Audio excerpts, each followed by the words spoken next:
Bonsoir à tous, il est 20h, voici les titres à la une de l'actualité en ce samedi 9 août 2025. Les médicaments anti-obésité comme la sémaglutide sont-ils en train de fragiliser nos muscles? De nouvelles études alertent sur les effets inattendus de ces traitements, pourtant prisés par les efficacités contre le surpoids. Tension extrême au Proche-Orient, l'armée israélienne se prépare à reprendre le contrôle total de Gaza. Des combats intenses, une population piégée et une escalade militaire qui inquiète la communauté internationale. Revirement à Berlin, l'Allemagne suspend ses livraisons d'armes pour Israël. Une décision inédite qui divise la classe politique et soulève des réactions fortes au sein de la communauté juive allemande.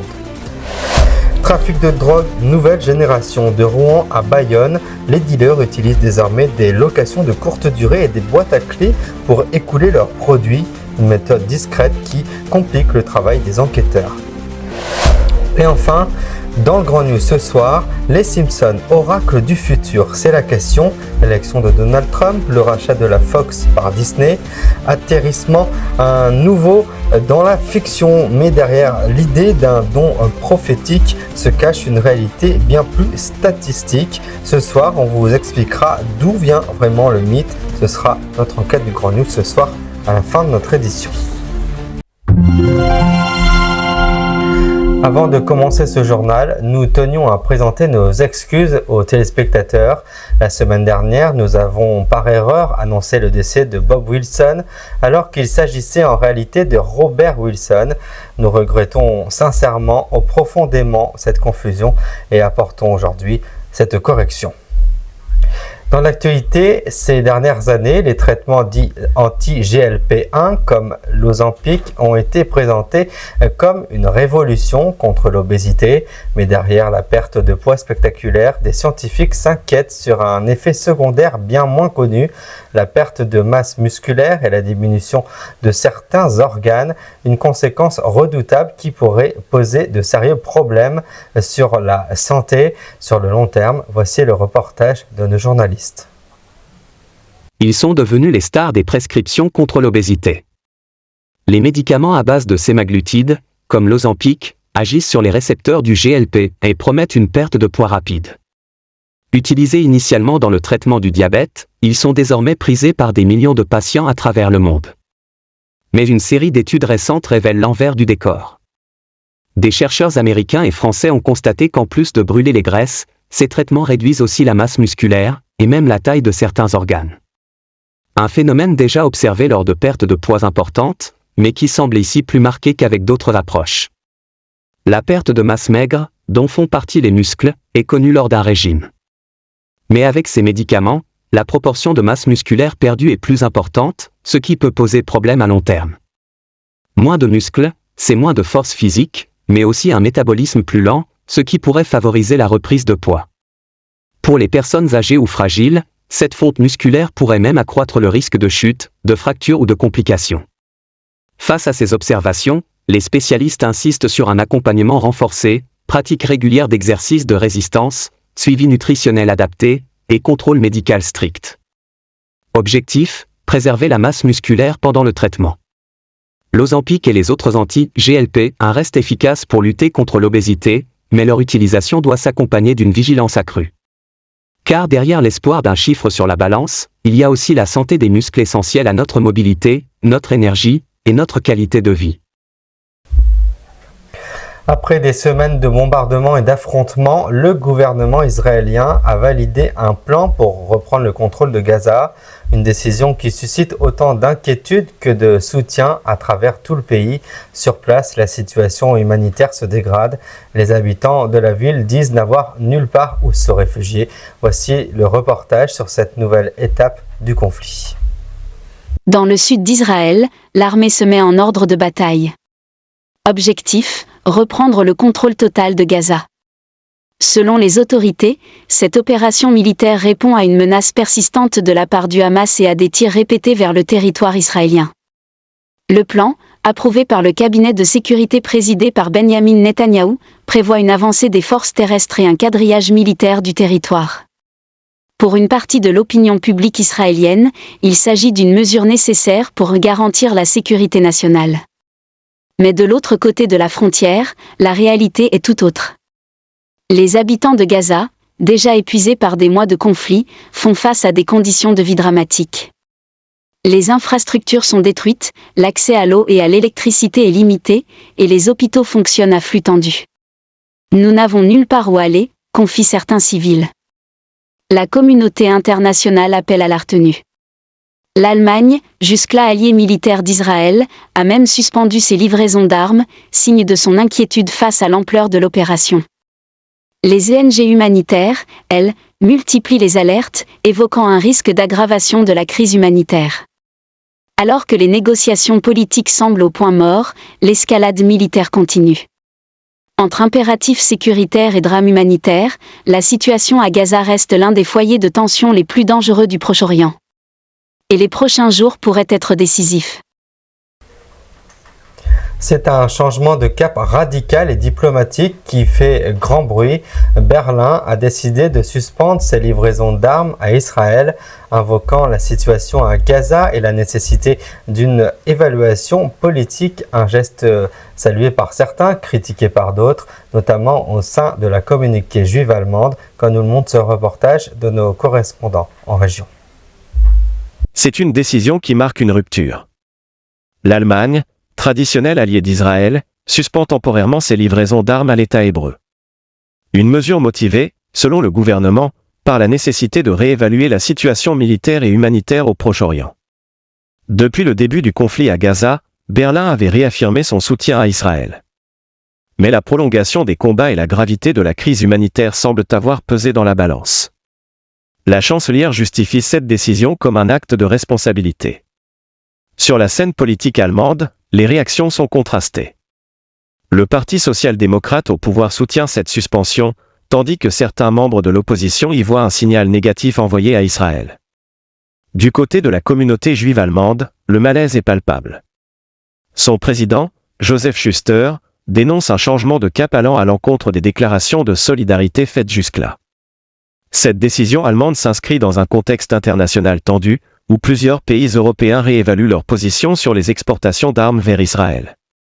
Une nouvelle étape dans un dossier diplomatique qui pourrait avoir des répercussions durables sur les relations bilatérales.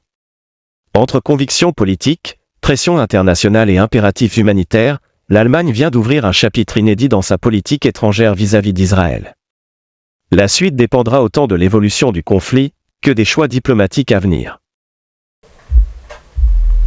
Retour en France pour vous parler de la lutte contre le trafic de drogue qui doit désormais composer avec des méthodes toujours plus inventives.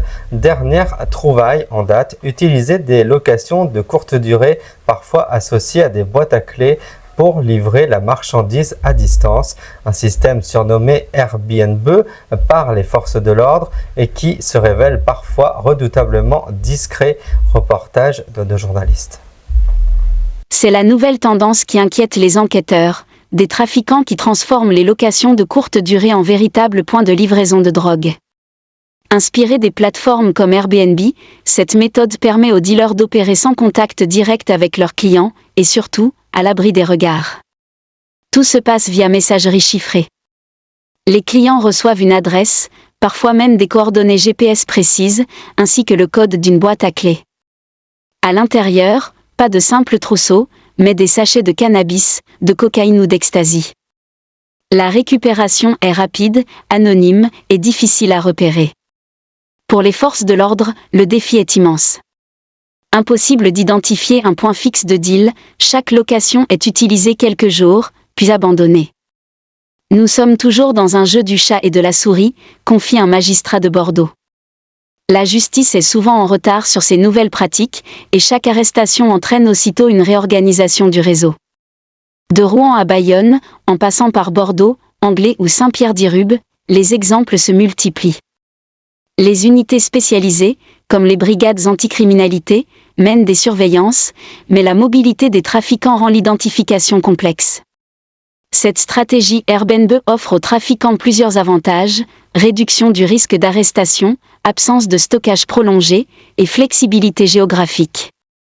Mais elle laisse derrière elle des traces bien visibles, dégradation des lieux loués, déchets et parfois tensions avec les voisins.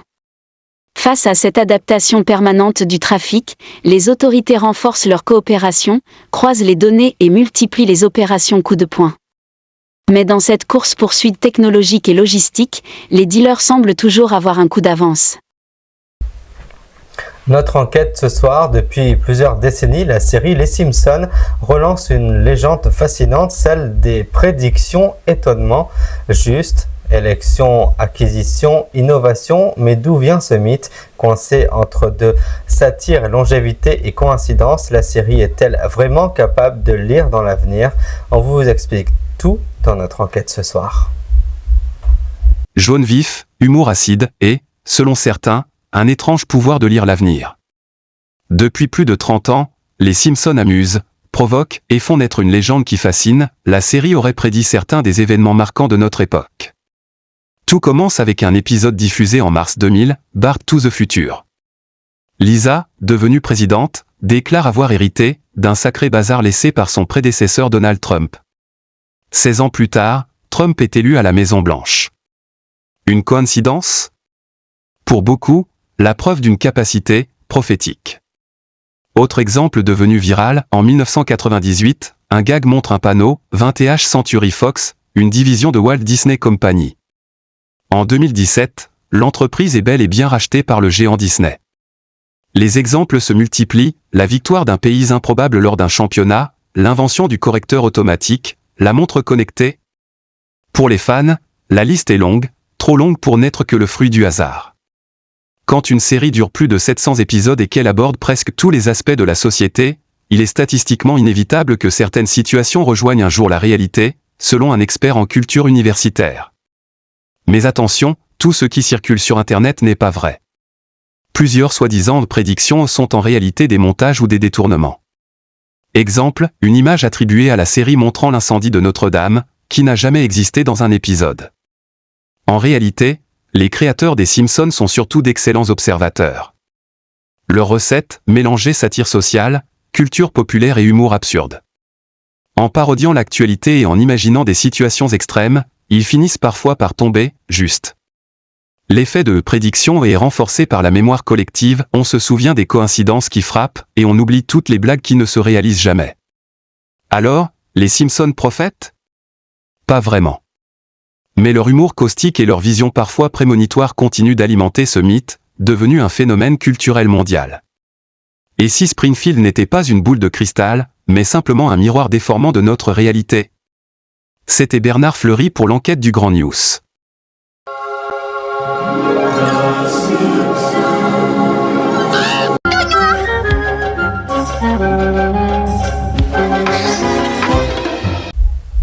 C'est une découverte aussi fascinante que dérangeante. Partons en Espagne où des archéologues ont mis au jour des ossements humains vieux de 6000 ans, portant les traces indiscutables d'un banquet cannibale, une plongée dans les pratiques rituelles et funéraires de néolithique, bien loin de notre vision moderne de la mort, comme nous le montre ce reportage de nos correspondants. Au nord de l'Espagne, la grotte d'El Mirador vient de livrer un secret macabre. Des fouilles menées par une équipe internationale d'archéologues ont révélé les restes d'au moins 12 individus, datant de près de 6000 ans. Les os, soigneusement étudiés, portent des marques nettes, coupures, fractures, brûlures, signes clairs d'actes de cannibalisme. Selon les chercheurs, il s'agirait d'un banquet anthropophage organisé au néolithique. Plus de 130 fragments osseux présentent des traces de découpe ou de cuisson, tandis qu'une soixantaine d'ossements portent les stigmates d'un dépeçage minutieux. La récurrence de ces pratiques à différents moments de la préhistoire fait d'El Mirador un site clé pour comprendre le cannibalisme préhistorique et ses liens avec les rites funéraires. Les scientifiques rappellent que ces sociétés vivaient à l'époque de profondes mutations, sédentarisation, développement de l'agriculture et de l'élevage, hiérarchie sociale naissante. Dans ce contexte, le cannibalisme pouvait avoir une signification rituelle, mais aussi répondre à des besoins de survie. Des pratiques comparables ont déjà été observées dans d'autres cultures préhistoriques, parfois liées à des rites funéraires complexes ou à des conflits. Les chercheurs s'interrogent encore, pourquoi ces pratiques ont-elles cessé brutalement à la fin du néolithique? Pour les archéologues, El Mirador reste un laboratoire unique pour comprendre la relation entre la mort, la survie et la culture au cœur des premières communautés sédentaires. Une plongée dans un passé où, parfois, l'homme était le repas de l'homme. Dans l'Aude, à présent, les pompiers restent mobilisés après un incendie d'une ampleur exceptionnelle.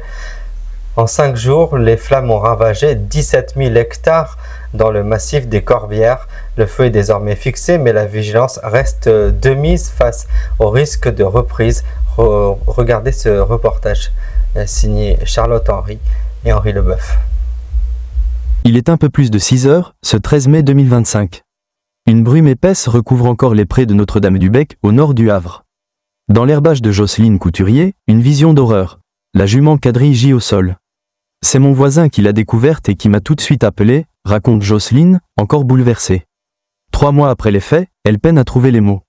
La sexagénaire se remémore la scène. Ma jument avait les 2 yeux crevés, une plaie béante traversait sa gueule, l'os de son crâne était enfoncé. Le mode opératoire rappelle d'autres affaires similaires signalées ces dernières années dans différentes régions de France. Les autorités locales ont ouvert une enquête pour actes de cruauté et sévices graves envers un animal. Dans la campagne normande, l'incompréhension domine. Les propriétaires de chevaux se disent inquiets, redoublent de vigilance, renforcent les clôtures, installent caméras et éclairage. La peur de nouvelles attaques est omniprésente. Pour les vétérinaires et défenseurs des animaux, ces actes ne relèvent pas de simples dégradations mais d'une violence extrême, ciblée, qui demande des réponses rapides. Les associations appellent à la mobilisation et à la solidarité entre éleveurs. L'affaire de Notre-Dame-du-Bec reste à ce jour non résolue. En attendant, une région entière vit sous tension, espérant que les auteurs soient identifiés avant qu'un nouveau drame ne frappe. Et pour terminer, un point météo, les Haussiens semblent avoir ramené le soleil dans leurs valises. Une vague de chaleur s'installe progressivement sur la France depuis le début de la semaine, frappant ainsi particulièrement la moitié sud du pays. Ce vendredi, le mercure a atteint jusqu'à 36 degrés dans la région bordelaise et le week-end s'annonce étouffant. 38 degrés attendus à Clermont-Ferrand demain, avec plus de 36 degrés à 21h dans certaines zones. Point culminant prévu donc 41 degrés à Nîmes, de quoi rappeler qu'en ce cœur du mois d'août, il faudra donc se méfier du soleil et surtout bien s'hydrater. C'est ainsi que se termine cette édition. J'aurai un grand plaisir à vous retrouver samedi prochain pour vous informer sur l'actualité. D'ici là, passez un très bon week-end et une belle semaine en avance. Merci de nous rester fidèles.